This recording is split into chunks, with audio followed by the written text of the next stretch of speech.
is your land. Ye come seek an adventure into your pirates, eh? Leave the jump to light speed. 5, 4, 3, 2,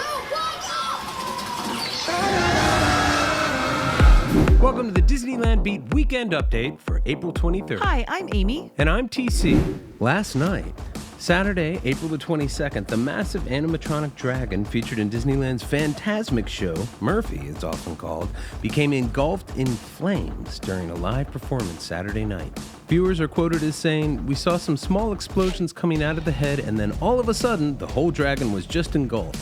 And then all of a sudden, a worker started coming around and escorting everybody out for safety."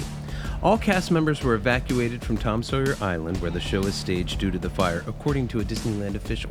This past Thursday, a Disneyland computer crashed, halting cast members' ability to check admission tickets and passes to either park. It only lasted a half hour, but as you can imagine, it did cause a bit of a backup. Isn't technology the greatest? Disneyland has announced more after-hour late-night events, with the first-ever LGBTQ Pride events coming this June. 4 years, unofficial events like Gay Days have been held at Disneyland, but this will be an official event called Pride Night. They will happen over 2 evenings, June 13th and 15th. Tickets are on sale right now, and we're guessing that Florida Governor Ron DeSantis is not going to show. Disneyland hosted 2 after-hour nights this past week. This party was for Throwback Night, which showcased Disneyland attractions and characters from the 1950s and 60s. The Carousel of Progress even made a pseudo-return, as a temporary sign was draped over the Star Wars Launch Bay arch, where Father and Mother from the beloved Bygone attraction, which ran at Disneyland from 1967 and 1973, met with guests. It was really fun. Mostly, though, the simple photo ops felt like a poor substitute for the absence of many of these classic attractions. The March Hare made his first ever Disneyland appearance at the event, and he looked great.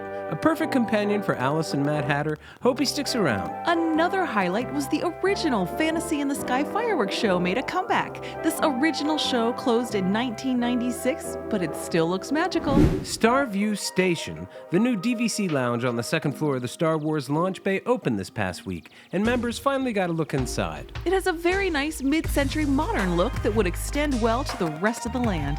Much of its decor advertises other high-end Disney experiences, such as the cruise line, Disney Adventure Vacations, and its private islands. The Adventureland treehouse is starting to look a lot like the concept art it released. More of it is exposed as construction nears completion. The whole area is going to be much more open and afford excellent views of the treehouse from the main Adventureland path, as well as from Jungle Cruise. We still don't have an opening date, but we think it'll be very soon, perhaps even before summer. It has been announced that the after-hours party, the Oogie Boogie Bash, will be coming back for over 24 different nights at DCA this coming September and October. Though we can expect Disney to bring in new villains this year as they have done previously, the only new information is that Magic Key holders will have some sort of exclusive special offering, whatever that might be. It might be a souvenir or maybe even an exclusive meet and greet. A new restaurant for downtown Disney has been announced, Clydes Hot Chicken, a newer chain out of Fullerton, California. Hot chicken joints serving spicy chicken sandwiches and meals are very popular across the country right now. This one sounds pretty good. The company has not announced an opening date, but we think it might be soon. They have posted that they are currently hiring for an Anaheim location.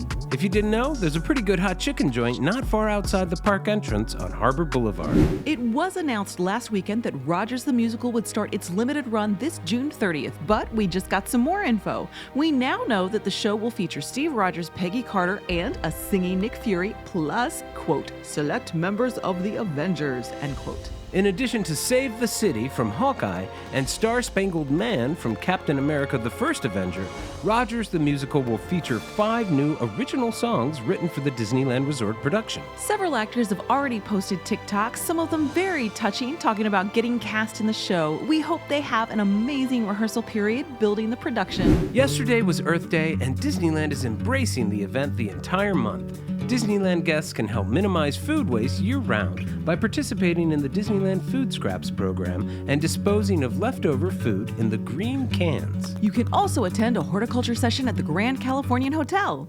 During the special 1-hour activity from 10 to 11 a.m. every Thursday through April 27, 2023, the Disneyland horticulture team teaches guests about beneficial garden insects and how they use them in the beautiful gardens across the resort. On your way, check out the full-size strawberry tree on display in in the main hotel lobby this month. Also, did you know that at Humphrey Supply in Grizzly Peak, you can buy an actual tree?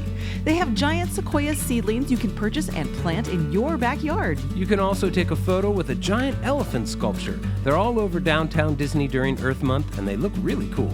And finally, there's a recycled art competition you can visit in DCA near the Avenger Superstore in Hollywoodland. Hop on the app and vote for your favorite one. We think they all look fantastic. The after-hour Star Wars nights are coming up in a couple of weeks, along with the Hyperspace Mountain overlay, all starting in May. But this next week at the parks does not have any after-hours events to look out for. Crowds should be reasonable, and there's only a few closures to report. Matterhorn bobsleds closed this past week, and we now know it'll be closed through June 2nd for maintenance and refurbishment. We did manage to get a great video of a nighttime ride right before it closed. You should check it out. And don't forget that the last splash is coming really soon. Splash Mountain closes May 31st. Also, Tiana's Palace and the Mint Julep Bar are still closed and behind scrims for construction. Over at DCA, this will be one of the last weeks with the Silly Symphony Swings still closed. It is reopening May 5th. Well, that's it for us today. Thanks so much for joining us. You can really help us out by liking the video, subscribing if you're new, and leaving a comment. May the light in the firehouse window always shine brightly. And may all your dreams come true. See you real soon, Mouseketeers.